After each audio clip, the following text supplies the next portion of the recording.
ধর্ষকের জন্য ফাঁসি হয় এই জনগণের সামনে। আমার বোন কবরে, আমার বোন কবরে, এ দেশের বাংলায়। লালমনিরহাটে জান্নাতি আক্তার নামে ষষ্ঠ শ্রেণীর এক ছাত্রীকে ধর্ষণের পর হাত পা ভেঙে হত্যা করার অভিযোগ উঠেছে। এ ঘটনায় জড়িত থাকার অভিযোগে বেলাল হোসেন নামে এক যুবককে গ্রেপ্তার করেছে পুলিশ। বুধবার রাতে এমন ঘটনাটি ঘটেছে কালীগঞ্জ উপজেলার ভোটমারি ইউনিয়নের চর ভোটমারি এলাকায়। জান্নাতি আক্তার ভোটমারি এসসি উচ্চ বিদ্যালয়ের ষষ্ঠ শ্রেণীর শিক্ষার্থী ও চর ভোটমারি এলাকার ফজু মিয়ার কন্যা বলে জানা গেছে। বেলাল হোসেন একই এলাকার সুলেমান আলীর পুত্র। এদিকে বৃহস্পতিবার সকালে বেলাল হোসেনের বাড়িতে আগুন দিয়ে পুড়িয়ে দেয় বিক্ষুব্ধ জনতা। এছাড়া বিচারের দাবিতে ভোটমারি এলাকায় লালমনিরহাট বুড়িমারি মহাসড়কে বিক্ষোভ, মানববন্ধন ও সড়ক অবরোধ করেন ছাত্র জনতা।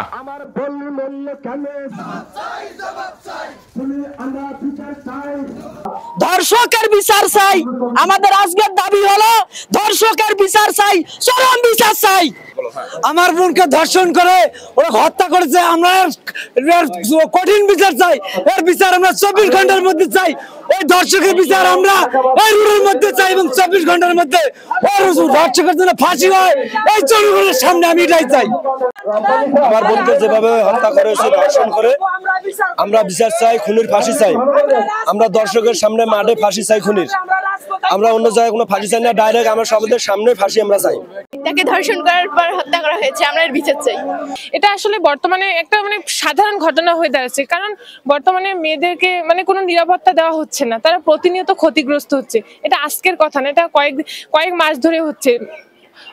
5ই আগস্ট যখন সরকার চলে গেল, পদত্যাগ করলো, নতুন সরকার তো এখন গঠিত হয়নি সেইভাবে, তখন থেকে এটা হয়ে চলতেছে।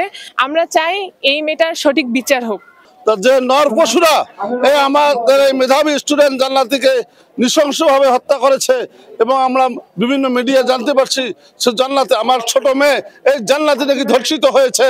তো যদি সত্যিকারে এই বাংলার মাটিতে এই দুর্বৃত্তদের বিচার না হয় তাহলে দিন দিন এই জিনিস বাড়তেই থাকবে। তা আমি আশা করব এই দ্রুত যেন এর একটা বিচার আমরা এলাকাবাসী এবং ভোটমারি উচ্চ বিদ্যালয়ের সমস্ত 1000 স্টুডেন্ট যেন এই বিচারটি দেখতে পারে অল্প সময়ের মধ্যে। ওর বিচারের এমন হওয়া দরকার যেন আর 10 জন দেখে পালিয়ে যায়, আর কোনো এই ধরনের কাজ যেন করতে পারে না। আমরা এই জন্য মানববন্ধনে আছি। আমরা ধর্ষকদের দৃষ্টান্তমূলক বিচার চাচ্ছি দেশের সরকারের কাছে এবং জনগণদের কাছে। এইরকম ঘটনা, মর্মান্তিক ঘটনার জন্য আর কোথাও না ঘটে, এর জন্য আমরা কঠোর অবস্থান নিতে ইচ্ছুক। ধর্ষকের ফাঁসি চাই। আমরা এই এলাকায় আর কখনো এরকম ঘটনা দেখতে চাই না। বিচার দাবি করছি, দৃষ্টান্তমূলক শাস্তি দাবি করছি। এটা খুব মর্মান্তিক, নির্মম।